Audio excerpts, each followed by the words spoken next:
Okay, so tell me a little bit about Gigi's Playhouse. How did it get started? So it's kind of a long story, but the first thing you need to know is that Gigi's Playhouse is a national organization with several playhouses all across the country and even in the world. And so there are nearly 60 playhouses. The original Gigi's Playhouse is named after an individual with Down syndrome. Her name is Gigi Gianni, and her mom, Nancy Gianni, started it after Gigi was born because she just wanted a place for her family to go and for Gigi to feel welcome and to know they're not alone. And so that is how it was born, and it's just grown and blossomed into what you see and hear about today. Gigi's Playhouse Raleigh, our location here in the Triangle, started in 2016. So we've been here for 7 years, and it was launched by a woman named Jeannie Hoffman from Chicago. She has a brother named Sam with Down syndrome, and so she heard about Gigi's and wanted to start a playhouse here for our families here. And so at this location, we serve over 1,000 families. hmm What sorts of services do you provide at Playhouse Raleigh? So everything we do is geared toward all ages. So we serve prenatal all the way through the lifespan. The programs are age-based, and we do therapeutic programming, we do educational programming, we offer we have a relationship with a local university who offers speech therapy services and communication. Um, so anything from fitness programs to career building, learning soft skills, um, everything is geared toward making the individual successful.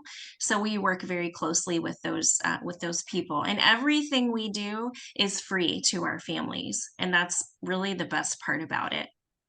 hmm What are some of the stakeholders that Gigi's Playhouse works with closely? So we are a board run organization. And um, I'm trying to think, our families are our biggest stakeholders. You know, we do reach out to them on a regular basis to get feedback and what they need. We try to provide to them as long as that fits within our components of what we offer as far as therapeutic programming and career building programming and educational programming. So our board and our families are really our biggest stakeholders. We do have a lot of supporters in the community as well, because we are a nonprofit, a 501c3.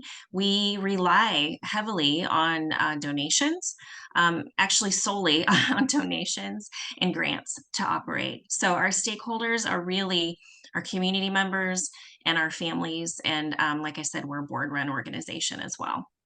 hmm What impact does your organization have on communities as a whole, particularly the disability community? So, I can speak to that personally as well because I have a daughter with Down syndrome, which is, that's my passion, that's my why. And I know how important it is to have a community to come to feel safe, to feel loved, to feel like you're not alone. Um, the fact that the programming is so robust, and it's not just a place to come and hang out, but it's a place to come and learn to be your best self, is very impactful. My daughter is involved with some of the programming in here and has learned a lot and grown a lot as a result of that, whether it's socially or academically or with her speech or her literacy.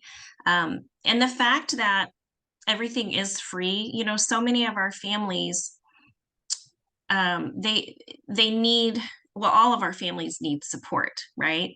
But a lot of times what happens is you hit roadblocks because of cost and insurance issues and all of those things, and we absolutely do not want cost to be a barrier to our families. And I think that that is one of the most impactful things about what we do here. hmm Lastly, how do you create an inclusive and welcoming environment for everyone on a general sense?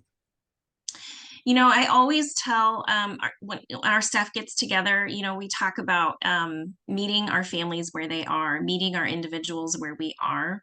And we can have, I mean, there's a spectrum of disability, right? And we serve everyone. We're not exclusive. And so we do have individuals who come in who have dual diagnoses of Down syndrome and autism.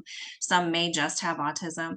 Um, but we just have a conversation with their caregivers or their parents, and we find out what they need, what support they need. How can we set you up to be successful? How can we help you as parents to feel like this is a successful relationship? And we just try really hard to meet them where they are. um, whether that's some individual one-on-one time with the person, or a group setting, a small group setting. I like to tell the story of one young lady. The very first time she walked through our doors, she was terrified. Of course, her mom stayed with her the entire time. Um, this is an adult. Um, and she sat by the door the whole time they were here, but it was just an introduction to her. So we got to know her and a little bit about her through her mom. And now she comes here. It's a year later. She comes, she sits in the room with the other individuals, with her friends, and participates in the programming. And it took some time, but we met them where they were. We set her up for success. And as a result, she's just become a wonderful participant in our programming. Oh, that's a pretty cool story. Because a lot of Yeah, times people, they enter, their first time at Raleigh, they don't know exactly where to fit in. But like people, like over time, they just kind of just settle in, settle down, get to know one another. that's right. They do.